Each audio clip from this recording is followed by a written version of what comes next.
Carissa and I are so excited to be bringing you this New Year, New Goals collection at adorethem.com. As always, there's great resources, articles, printables, stuff you can listen to, and some other new stuff that we're giving a go. So I encourage you to check that out there. As we head into this new year, as we go into 2018, it's so fun that there's so much excitement around this, and there's a renewed energy as we go into this. And we hear a lot of talk about resolutions. And for myself, there are different resolutions that I have. And in this particular video, I want to share my own parenting resolution. And I do another video, also at adorethem.com, where you can check out that I talk about setting parenting goals and kind of the importance of that and why we want to do that. Because for myself, I do have goals and resolutions when it comes to Adore Them specifically, but I also have goals and resolutions for myself when it comes to parenting. And my parenting resolution for this year might sound a little bit cliche, but I will explain my reasoning behind it. So my parenting resolution for this year is to simply spend more quality time with my boys. And I say this because we're entering a different stage of life, and I'm starting to notice it and I'm starting to feel it, where, when they were little and a stay-at-home mom and nobody was going to school and it was all me all day long, we had a lot of time together, which forced us into having quality time together.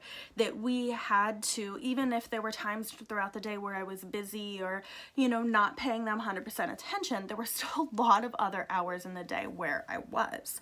And it came to the point, especially with like a toddler or a little one, where they demand your attention, where they make sure that they're getting quality time, where if you're not spending quality time, they're going to be fussing or getting into trouble or something, and you have to have that good one-on-one kind of play time. But as they get older, and this is a wonderful thing in many ways, they have a lot of other things going on, and they don't demand the same attention that they used to.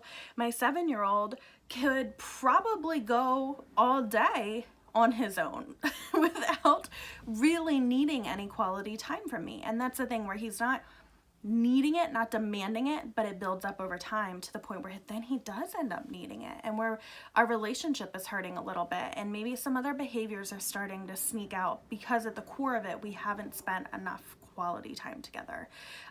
He, goes to school full time now. He's in elementary school. He gets home, he gets off the bus.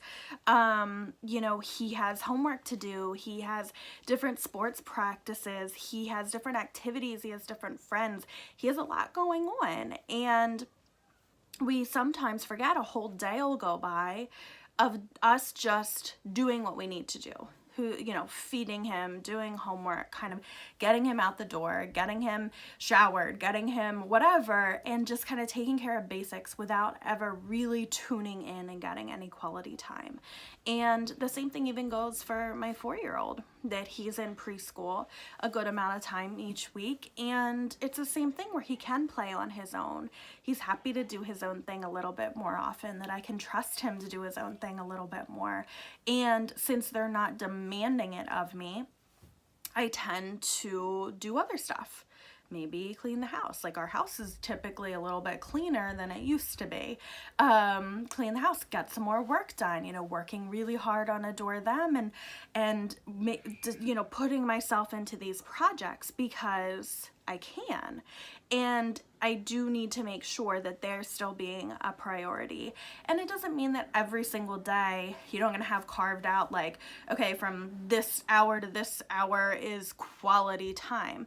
It's just something I want to keep top of mind and want to make sure that every so often I'm checking in on a fairly regular basis that we're still doing these things, that we're sitting down and playing a game together, or we're sitting down and reading a book together. Even though we can, the 7-year-old can read on his own, that we're still doing that together.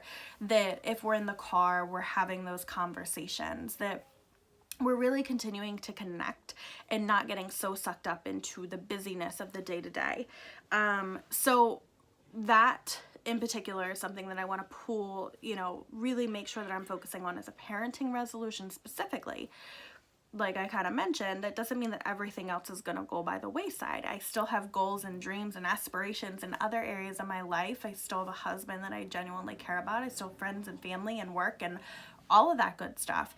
And, you know, there's never going to be that perfect balance, but it's something that going into 2018, I at least want to bring to the forefront of my mind.